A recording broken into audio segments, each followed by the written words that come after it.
नमस्ते स्टूडेंट, खुश हो बेटे हो।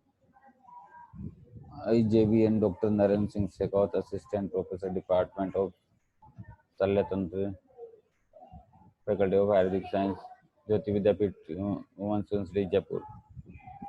In previous class we discussed about anatomy of spleen. Today's class we will discuss about splenic injury or rupture of spleen.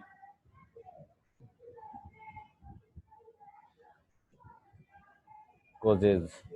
Splenic injury occurs commonly following road traffic accident, other blunt injury, or penetrating step injury.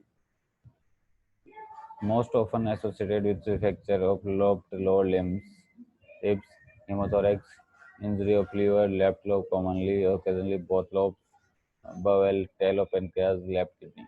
Injury is more common and severe in enlarged spleen, that is, in malaria, tropical splenomegaly, infectious mononucleus, spontaneous rupture of spleen can occur in malaria and infectious mononucleus. Larang was used to kill by the murders in Far East where malaria was endemic, leading to splenomegaly, which ruptured more easily.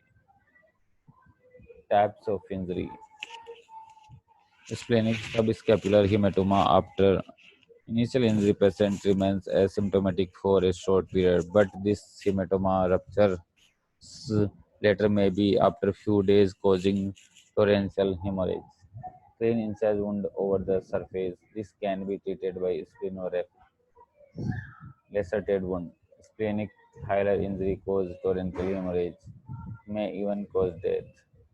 So immediate surgical intervention and splenectomy is done.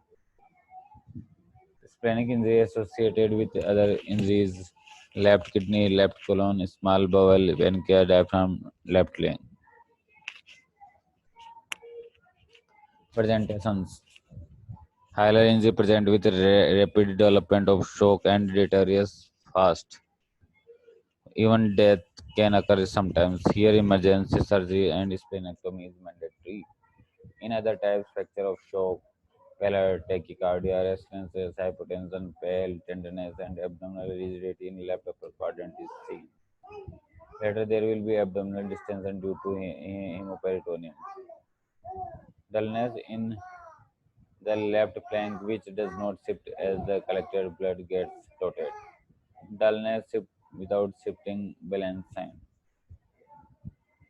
Types of splenic injury. You can see in this picture: A. Subscapular, B. Incised wound, C. Lacerated wound, and D. Hilar injury.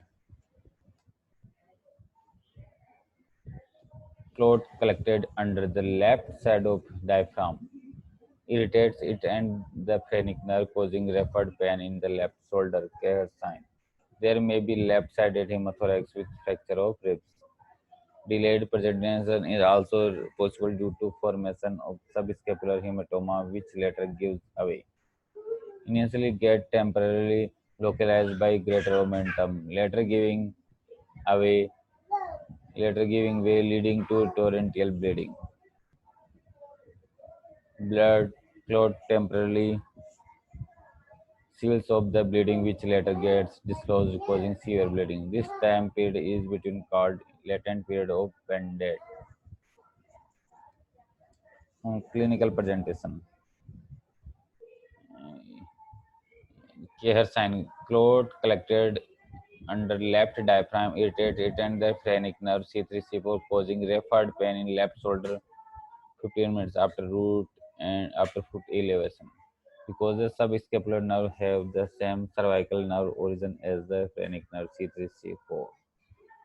Balance sign.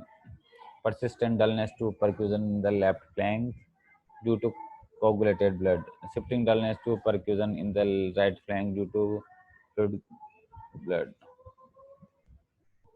Pseudoaneurysm and traumatic splenic arteriovenous fistula. Formation can also occasionally cause delayed life-threatening hemorrhage. Features of other abdominal organ injuries may be present. Keher sign in splenic rupture, Keher sign, balance sign, latent period of Band-Aid referred above. In this picture, you can see the splenic hematoma. In this picture, lacerated injury over the spleen. Patient underwent splenectomy. You can see spleen. Investigation and treatment we'll discuss in next class. Okay, students, this is all about the splenic injury causes, etiology, pathophysiology, and sign and symptoms of splenic rupture. This session is powered by Digital Session 2.003 with the paid Women's University Jaipur. I hope you are satisfied with this digital session. If you have any doubt and query, please mention in comment box. I will resolve it soon. Thank you, students.